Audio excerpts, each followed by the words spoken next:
There's no doubt that the post-spawn is one of the best times of year to fish. It can be great fishing. This is typically the time of the year when topwater fishing can be really good, along with a lot of other techniques. But the thing is that bass can really be spread out during the post-spawn time frame. You can have bass that are shallow, you can have bass that are deep, you can have bass that are in between, and this can make fishing a little bit difficult, and it can make finding fish very difficult as well. The thing is that bass are really in different phases. There's several different phases to the post-spawn that bass can be in, from shallow to deep, everywhere in between. You see, bass are kind of like people, and one thing that's good to remember is that not all bass are going to be in the same phase at the same time. And again, bass are like people. They have different personalities. So even if bass are in the exact same phase, one might stay shallow where the other one prefers to go deep. And that's just the way that bass fishing is. So today we're going to break this down a little bit more to try and help you not only locate bass, but catch bass during the post-spawn time frame. Last year, I was fishing a Bassmaster Open on Lake Chickamauga in Tennessee during the post-spawn, and I was actually able to place 4th in the event and win $13,000 using some of the techniques and patterns that I'm going to share with you today. For those of you who don't know exactly when the post-spawn is, this is exactly what it sounds like. This is the time frame after bass lay their eggs, and after their eggs hatch and become little baby bass and or fry. This is typically when the water temperatures are 70 degrees or higher, and bass start to move from shallow water to deep water where they will spend most of their summer. The thing is though, not all bass are going to move deep. Some will stay shallow. The exact percentages are not known, and also they depend on what lake you're fishing.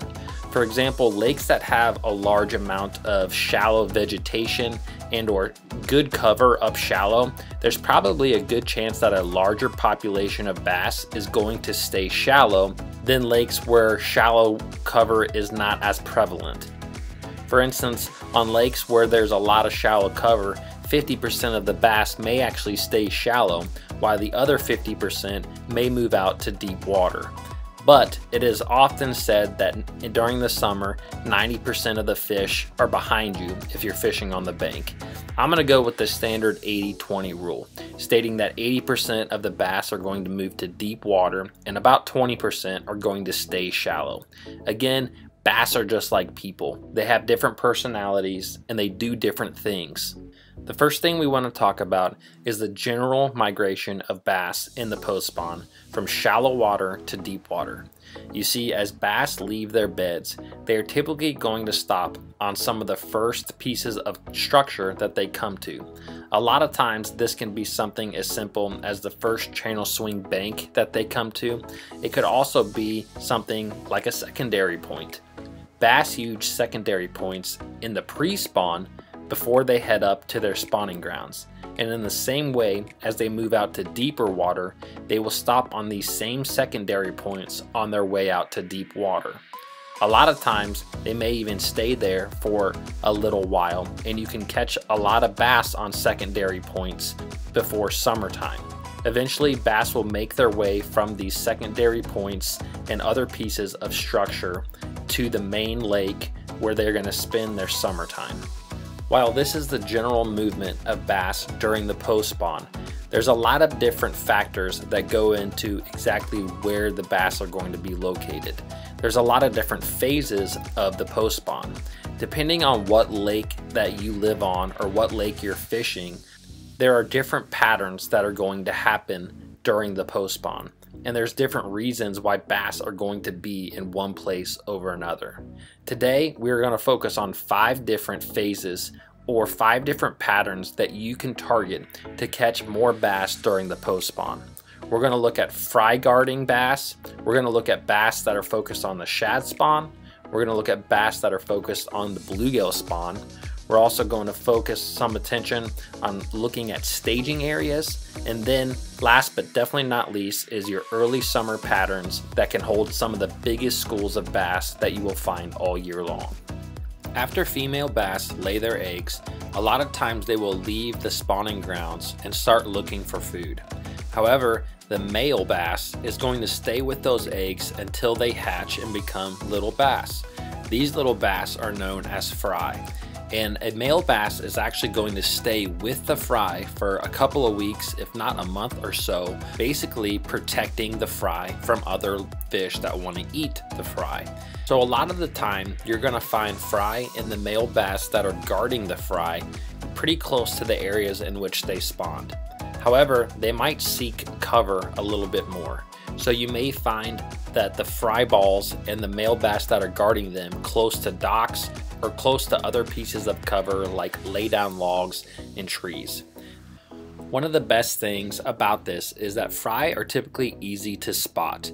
They are always going to stay in the upper water column. So whether they're in 2 feet of water or whether they're suspended over 20 feet, they're typically going to be in that first foot or two of water, which makes them easy to spot.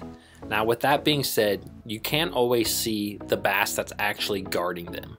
A lot of times you simply just want to cast a lure into the middle of the ball of fry and you will eventually catch a bass if it's there and if it's guarding the fry.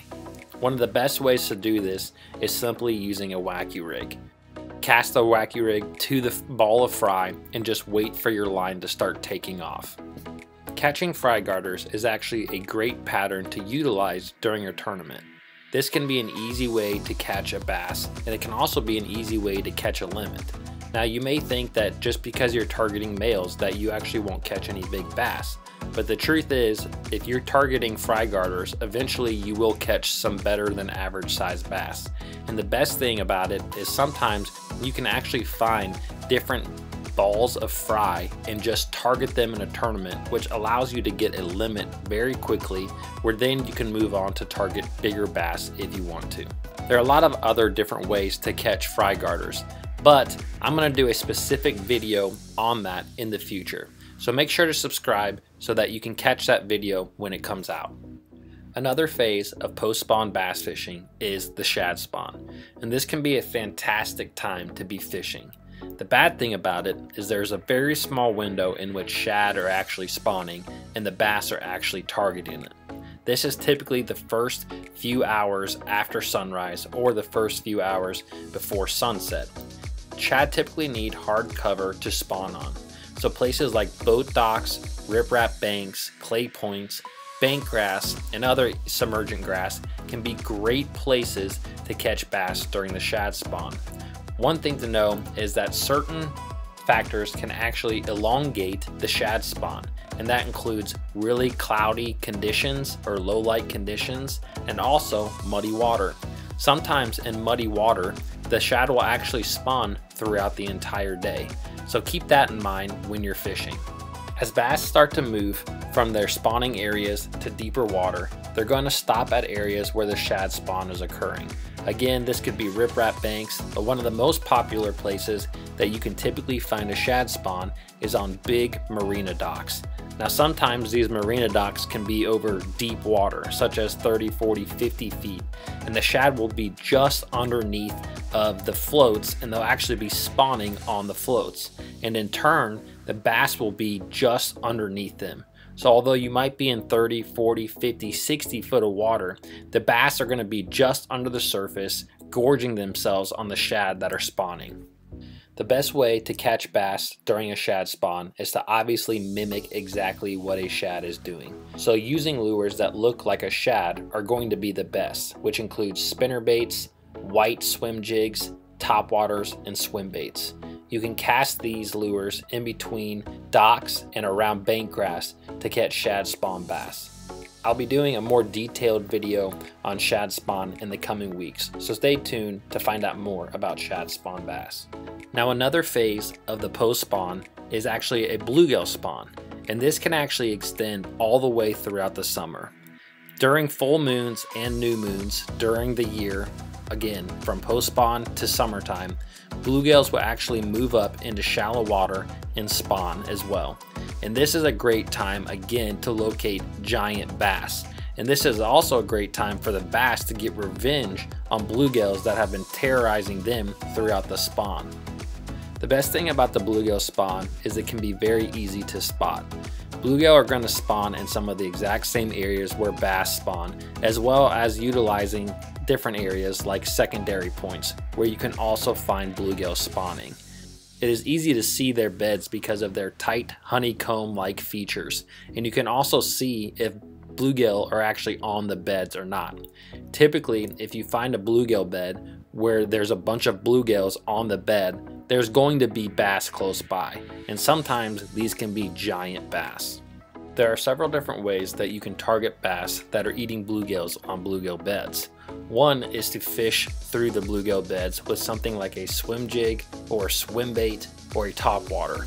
Another is to focus on the outside of the beds with slower moving baits like wacky rigs and sink goes.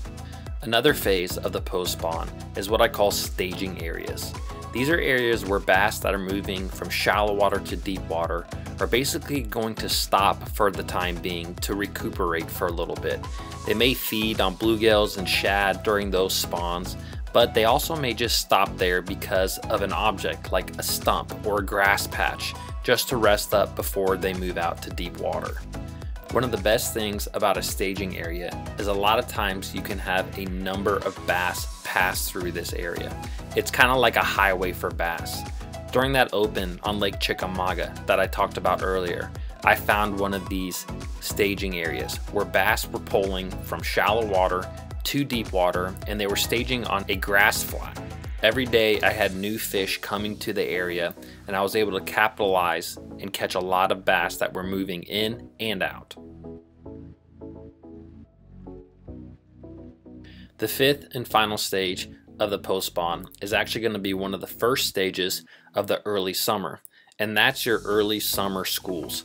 You see, some bass are actually just going to skip the shad spawn, they're going to skip the bluegill spawn, and they're going to go right out to their main river summertime spots.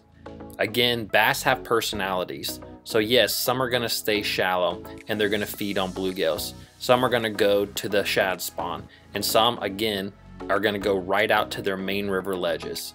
One of the best things about this pattern is that if you can find one of these areas early, you can have bass coming to this spot for a long time, and you're going to be able to capitalize on them for a long time. One of the best things about the early summer school pattern is that these can be some of the biggest schools of bass that you will find all year long. And the best thing about these schools is typically they are aggressive. They are hungry and they are looking for food. So this is the best time of year where you can really start deep cranking and catching a lot of bass quick. On a final note, it's important to know that these phases that we talked about today can happen at different times during the post spawn, and they can also happen all at the exact same time.